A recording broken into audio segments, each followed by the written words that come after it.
Retransmitiendo desde Lintai, Girona, para todo el mundo que quiera tener un poquito de conocimiento, cercanía a la medicina china, a la medicina alopática y a las distintas maneras actuales de abordar diferentes patologías.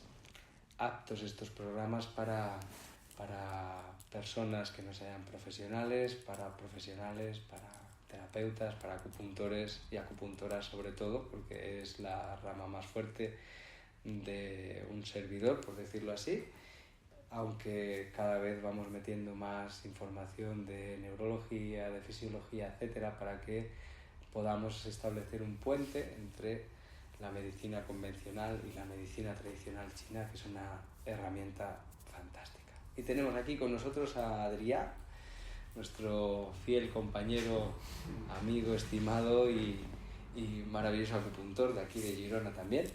Y creo que tenía alguna pregunta. Teníamos también por aquí a Consu Camins y ella estaba hoy un poquito cansada y ha preferido irse. Y tenía alguna pregunta interesante en relación a la soledad.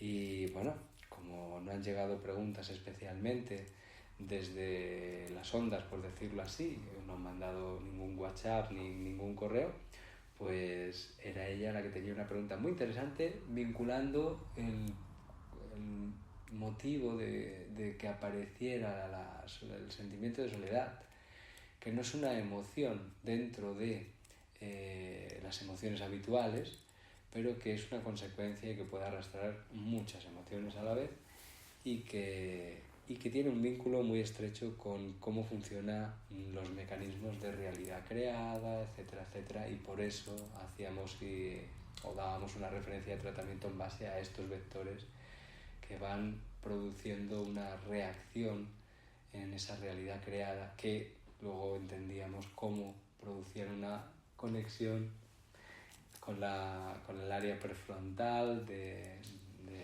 cerebro, con el área límbica, etcétera, etcétera, etcétera. Bien, entonces bueno, el próximo día, que a lo mejor está por aquí, o tenemos la pregunta formulada y la tengo yo escrita para no despistarme, pues la resolveremos. Hoy tenemos a Adrià, que tenía algunas preguntas por aquí, y le vamos a dar paso para que él pueda preguntar y trataremos de resolver las dudas. Hola, Adrià. Hola. Pues así mirando sí tengo algunas dudas, bastantes. Bueno, lo primero era el tema del meridiano de riñón, que se puntura contralateralmente, ¿sí? Y si esto influye en los meridianos extraordinarios. También es decir, en el 6 de riñón, cuando abrimos el Jinkeo. Vale. Esta es la pregunta, ¿no? Vale, vamos a ver. La primera cosa es que los canales extraordinarios, hay algunos que son bilaterales, hay algunos que son unitarios, como el Tumai o el Renmai, Y bueno, pues tenemos la opción, por ejemplo, si llegamos al Tumai y decimos es unilateral, está por el centro, necesitamos realmente estimular los dos puntos llave o los dos puntos de apertura. Y en el Renmai 3/4 de lo mismo, ¿no? Pues no, la respuesta es que no hace falta. Bien, de hecho, saber que no hace falta punturar los 2-3 de intestino delgado, que normalmente es una zona sensible y no le gusta a mucha gente punturárselo. Yo recuerdo de practicar, cuando practicaba punturas, como era un poco bestia y curioso, yo quería aprender a hacerlo todo bien y entender por dónde, y claro, nosotros tenemos una sensibilidad de la propiocepción nuestra, es decir, lo que sentimos dentro de nosotros y desde dentro de nosotros, y la sensibilidad del tacto. Con lo que, claro, cuando te pones una aguja, aprendes mucho más cuando te la pones a ti que cuando se la pones a alguien. Evidentemente la experiencia al final, si se la vas poniendo a personas, pues te ayuda, ¿no? Pero cuando te la vas poniendo tú, pues das un salto bastante importante de entendimiento de por dónde, porque sabes dónde te está haciendo daño, dónde no. Y claro, a mí yo me daba de vez en cuando por algún punto de estos, y siempre me da por los guays. Entonces, estuve al principio con el 41 de vesícula biliar, luego con el 4 de bazo, iba con los vasos maravillosos. Y el 3 de intestino delgado era uno de esos puntos que me suponía problema porque me daba miedo ponerlo por no hacer daño. Y luego cuando aprendes a ponerlo, pues resulta que no hace tanto daño y además la transficción se produce de manera limpia y suave, sin resistencia en tejidos ni nada, ¿no? Entonces recuerdo de estar poniéndomelo y a la sexta vez que ya me lo puse en el mismo sitio, me produjo una subida de llana a la cabeza con un globo que llevaba como si hubiera tomado alguna droga de estas, lo veía todo como súper guay, una sensación de total drogado. Era una cosa que es como, tenía ya una cantidad de energía a eso enorme, ¿no? Que me subió para allá.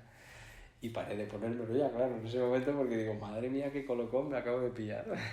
Y bueno, el caso es que si lo tienes que poner 2 veces, a veces nos encontramos con los pacientes con que al poner un punto, una aguja en un resonador, pues le hacemos daño.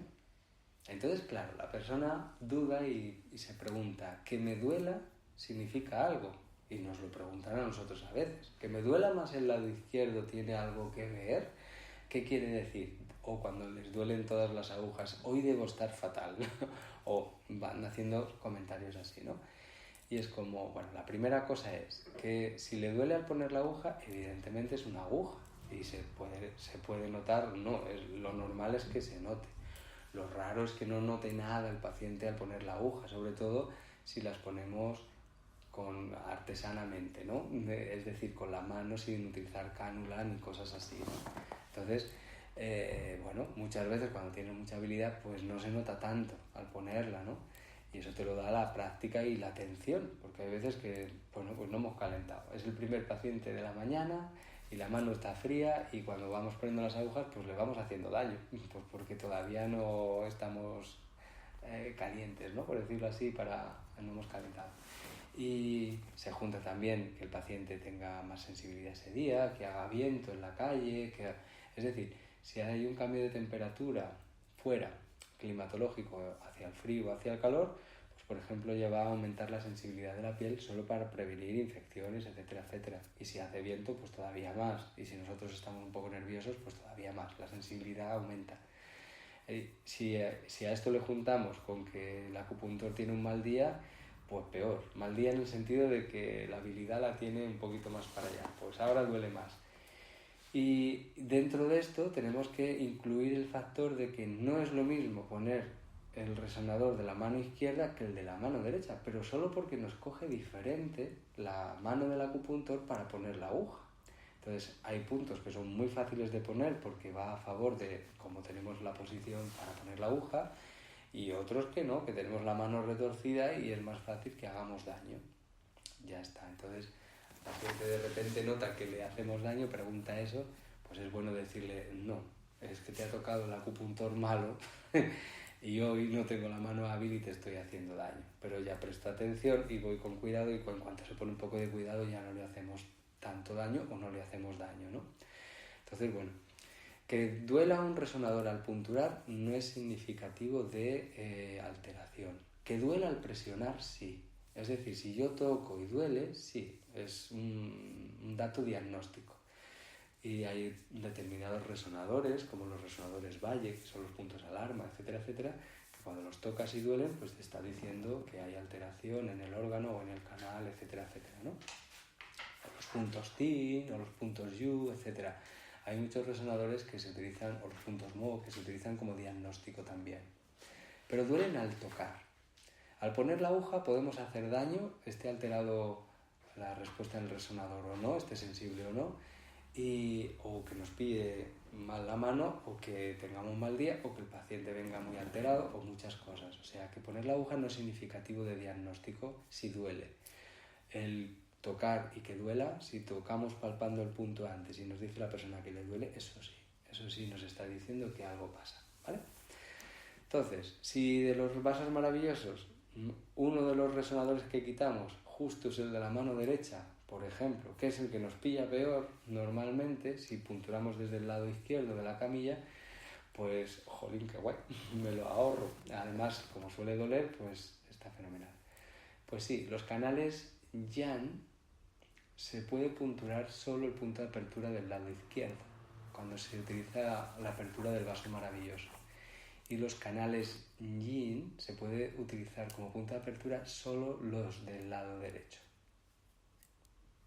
sin ningún problema, y responderá el canal y responderán los dos, aunque sea bilateral, ¿vale?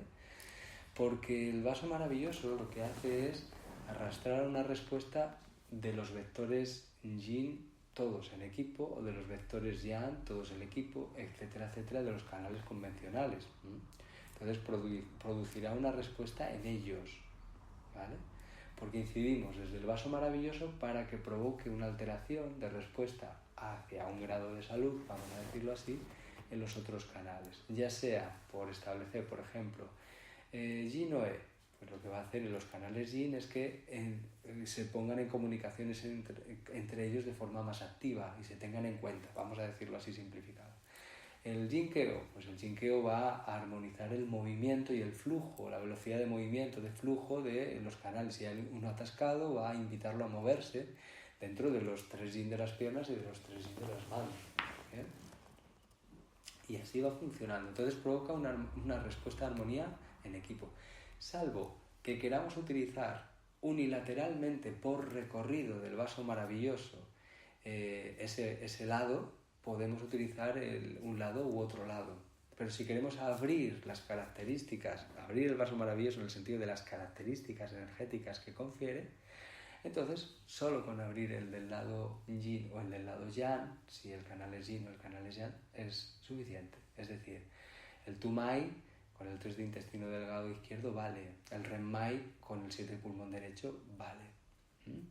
El Taemo se utilizan los dos porque son 2 medios canales que hacen un cinturón. Y este sí, dependiendo de dónde queremos incidir, usamos uno u otro, o normalmente se sugiere usar los dos. ¿Bien? El Yin-O-E, no, el izquierdo solo nos vale. El Yin-O-E, el derecho solo nos vale. El Yang-Keo, izquierdo solo. El Yin-Keo, el derecho solo. Chon-Mai, pues se puede usar solo el derecho, o podemos usar los dos, igual que en el Taemo, pero normalmente con el derecho nos vale, ¿vale? Entonces, si queremos mejorar la respuesta de Yin-Keo, por ejemplo, en un problema de trastorno de sueño, y lo que estamos haciendo es armonizar y regular la subida de derivación energética hacia la actividad más Yin, y que pueda desactivarse la actividad simpática, la actividad más Yang, pues entonces utilizamos el derecho, que es el extremo del Yin-Keo. Lo tonificamos y es, si no más efectivo, igual de efectivo que si usamos los dos. Bien, la respuesta va a ser fantástica. Hay textos como un texto que se llama El náufrago no sé qué, de... ¿cómo se llama? Toti, ¿no? Toti algo. Un libro muy bonito en el que va explicando cómo se pueden abrir los vasos maravillosos solo desde el lado Yang o desde el lado Yin por todo esto, ¿vale? Y por sus trabajos de investigación muy interesantes, desde una parte muy humanista, en cómo se trabaja con los vasos maravillosos. Náufrago del alma, creo que se llama el libro, ¿vale? De medicina china. De Toti Alfayet. ¿Una vera? No sé el apellido, no me acuerdo.